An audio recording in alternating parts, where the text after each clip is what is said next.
adım Robdur. Mənim də sizin kimi dörd tərəfli, dörd bucağım var. Amma sizin kimi öyünüb fəxr etmirəm. Bəs verin danışdınız. Gördüyünüz kimi mən də düz bucağam. Heç də öyünməyin. Mənim də dörd tərəfim, dörd bucağım var.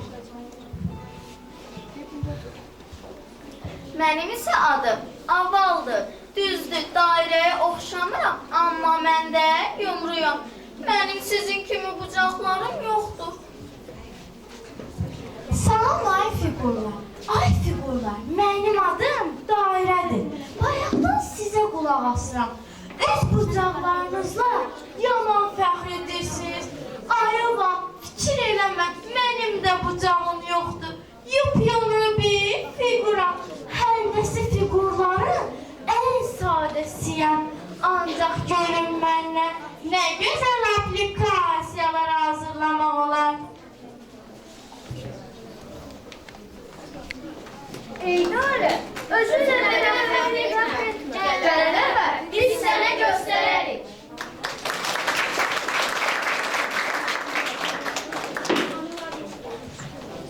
Analarımızın, nənələrimizin işlətdiyi elə alətlər olub ki, onlardan istifadə olunmadığına görə unudulublar. Yeni nəslin nümayəndələri həmin alətlər haqqında məlumatları bugün yalnız kitab səhifəsindəki şəkillərdən əldə edirlər. Keçmişdə nənələrimizin öz körpələrini taxta deşiklərdə yatırdığını, taxtadan hazırlanmış alətlərə üstünlük verdiyini nağıllarda, dastanlarda eşitmişik. Bugün də xarat sənəti yaşayır və inkişaf edir. Bu sənəti yaşadan çox gözəl sənətkarlarımız var.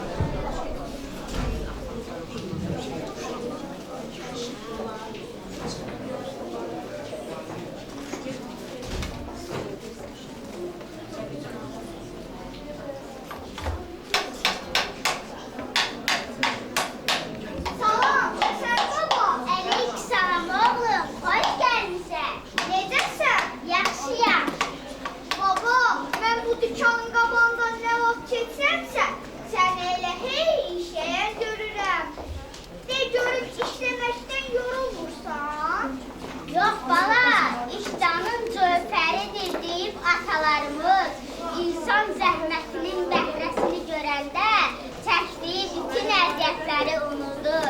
Əsas odur ki, öz peşəni sevəsən, ona hörmət edəsən. Düz deyirsən Həsən baba, işləməyən dişləməz. Baba, bəs bu düzəltdiyin nədir belə?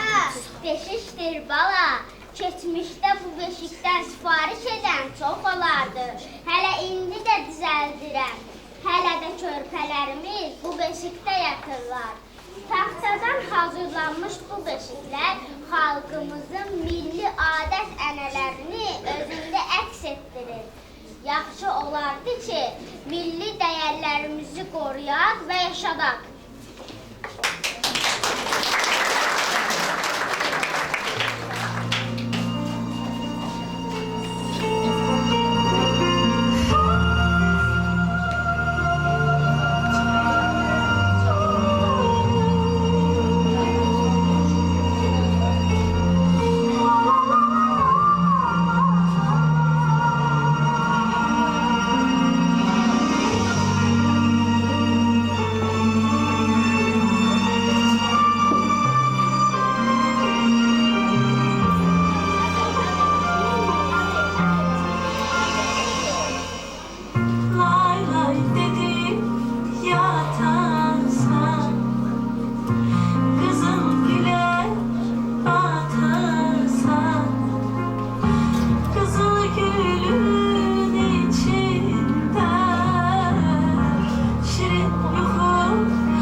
ki, onların təkcə bircəciyi ilə onun kimliyini sözsüz də, izahsız da dərk etmək olur.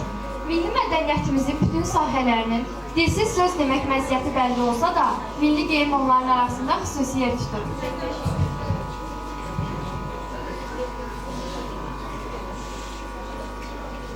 Ay Nurlanə, bayaqdan baxıram, elə nəsə çəkirsən. Bir çəkil görüm nə çəkirsən belə. Hə, sənsən. Bir bax gör mən çəkirəm, anlaya bildin? Əlbəttə Nurlanə, mənə belə gəlir ki, sən Azərbaycan xalqının maddi mədəniyyət nümunələrindən biri olan milli geyimi çəkirsən. İcazə versəydin bu haqda tamaşaçılarımıza bir qədər məlumat verərdim. Buyur, çox yaxşı olardı. Biz də bilmədiklərimizi öyrənərdik. Yaşam tərzinə. Gözəllik ondur, doqquzu dondur. Kimi qanadlı deyimi daxil edən insanlar tarixin bütün mərhələlərində öz geyimini milli adət-ənənəyə və milli mənəvi dəyərlərə uyğun olaraq yaratdıqlarından onlar sevilən və uzun ömürlü olublar. Azərbaycanlılar həmişə yüksək zövqü ilə fərqləniblər. Xalça tikmə və sairə sahələrdə yüksək rəng duyumu nümayiş etdirən ən sadə Azərbaycanlılar belə geyim elementləri arasında heyrətləndirici dərəcədə rəng uyarlığını duya bilməsi bunu bir daha təsdiqləyir. Tarixən qadın üst geyimləri, üst köynəyi, arxalıq, kürdü, küləcə, ləbbadə və eşməkdən ibarət olardı. Baş geyim örtüyü kimi isə kəlağayı da müxtəlif örpəklərlə, nazlı örpəklərlə istifadə olunardı. Əziz Nurlanə, bu da Azərbaycan xalqının milli geyimi haqqında bir qədər məlumat. Çox sağ ol, Rəfiqə. Azərbaycan milli geyimləri haqqında bizə məlumat verdin. Yaxşı olardı ki, xalqımızın adət-ənənələri haqqında hər birimiz az da olsa məlumatımız olsun. Axı biz bu xalqın övladlarıyıq.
Bu tədbirlərin keçirilməsinə məqsəd odur ki, insanlar öz hüquqlarını qorusun, müdafiə etsin.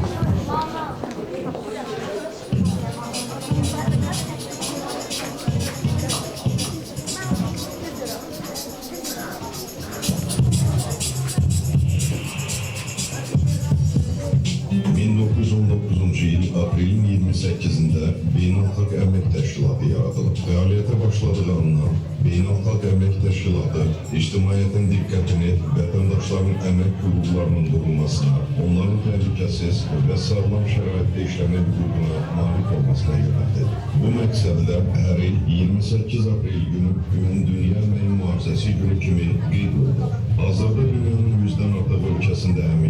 istehsalatda həlak olmuş və qəza nəticəsində xəsarət almış işçilərin beynəlxalq anım günüdür.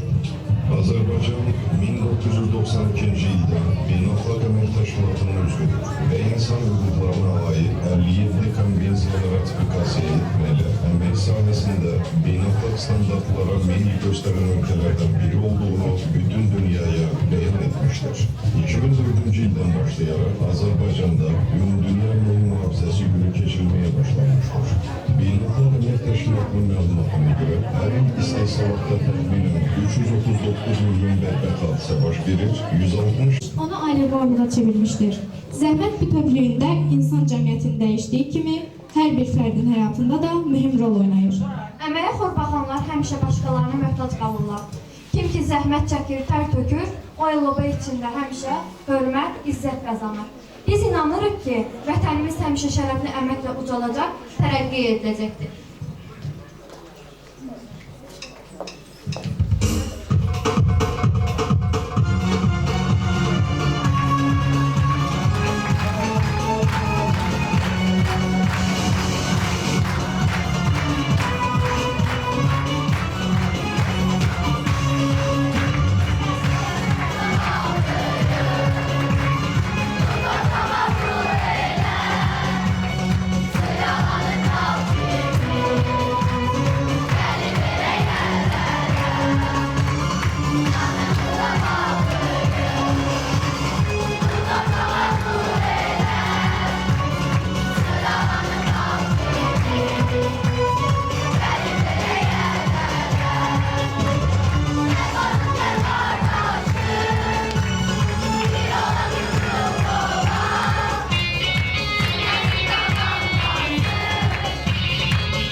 Həqiqətən də ulu öndərimizin dediyi kimi, biz hamımız fəxr edirik ki, Azərbaycanlıyıq. Bu ay ölkəmizdə, Respublikamızdan kənarlarda ulu öndərimizin ad günü ilə bağlı silsilə tədbirlər keçirilmişdir. Bu aya ad günü təsadüf edənlərdən biri də məktəbimizin direktoru Sevimli Sevinç xanımdır. Sizi tədbir iştirakçıları adından, şəxsən öz adından səmimi qəlbdən təbrik edirik. Sizə uzun ömür, can sağlığı arzulayırıq. Arzu edirik ki, həyatda bütün gözəlliklər sizinlə olsun. Təbrik edirik. Sonda söz məktəbimizin direktoru Sevinç xanıma verilir.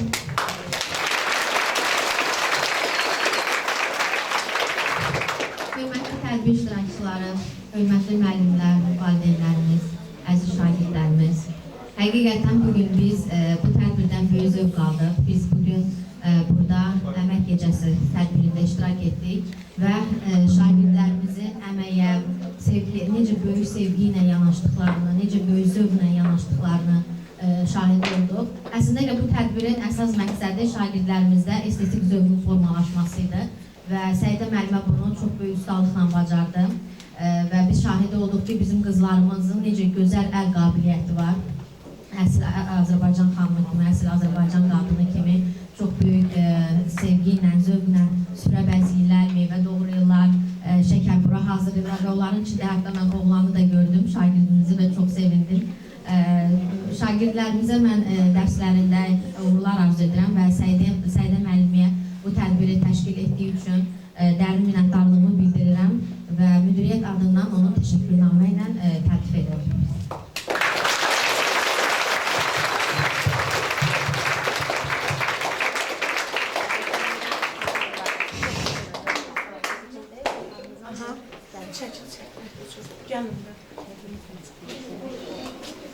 Bununla da tədbirimiz sona çatır.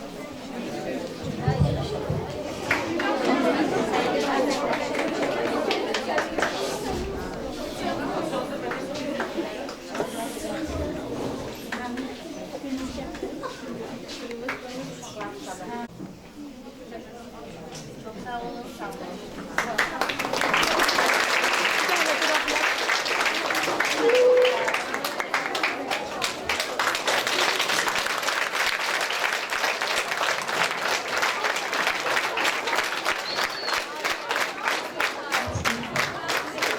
Çok sağ olun.